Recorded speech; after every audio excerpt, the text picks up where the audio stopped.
Welcome back to the channel, guys. So photos of the 2022 Lowrider S have leaked. Now I know some of the new models that have come out that I shared in my last video didn't really excite people because we just got some new colors, some new wheels.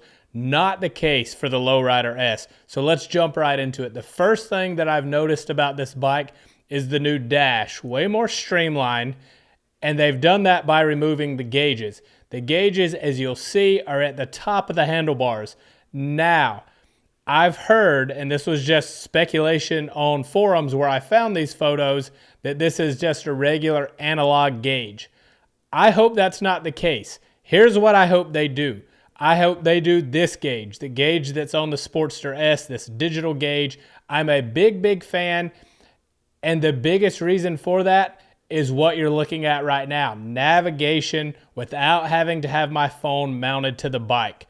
So I get some people don't want Bluetooth, don't need Bluetooth. However, always give the option. For those that don't want a Bluetooth stuff to their bike, don't do it. But Harley, please give us the option. You can't really tell by the side of this photo right here what gauge it will be, so that will be a little bit of a surprise when those bikes finally start showing up, but I'm very hopeful for that. The next thing you've already noticed is the engine upgrade. It looks like the 2022 Lowrider S is going to get a 117.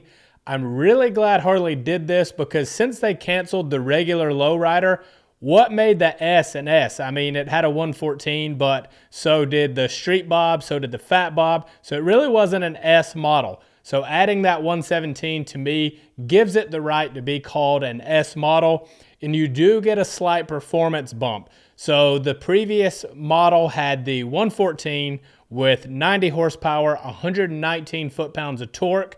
This 117 is 103 horsepower, 125 torque. So that's a difference of 13 horsepower and 6 torque. The next thing we're going to talk about took me a second to notice. I had to flip back and forth between the 21 and 22 model photos, but I noticed how much higher that rear fender sits over the tire. So clearly this is going to be done with a taller shock. Now, from the specs that I found on forums, which we don't know to be 100% true, you went from 3.4 inches of travel to 4.4. You went from a 43 millimeter stroke in that previous shock to a 56 millimeter stroke in the new one. That's increased your ground clearance by 1 inch. Your seat height changed from 27.2 to 28 inches, but that 1 inch of ground clearance is what's important because if that's true, that has changed the lean angle from 30.1 to 31.3.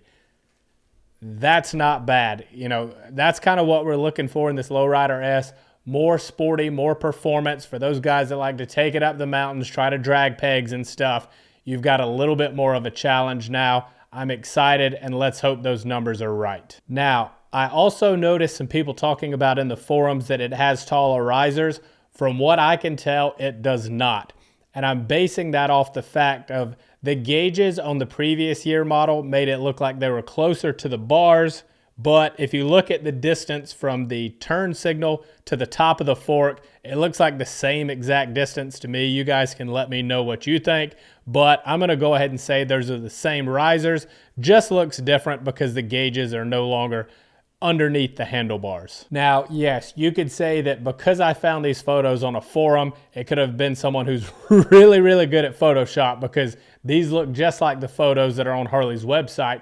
However, that's the kicker, is a lot of the 2022 models are already on Harley's website. The Lowrider S is not one of those. It is no longer on the website. I literally looked at their website yesterday and they still had photos of the 2021 up, and now those are gone.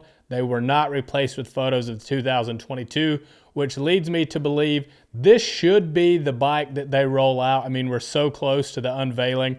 I would say this is it, and these photos just got out. If it's different in any way than these photos, I will be very surprised. Now, I know a lot of us were predicting some kind of FXRT style fairing on the front of this bike.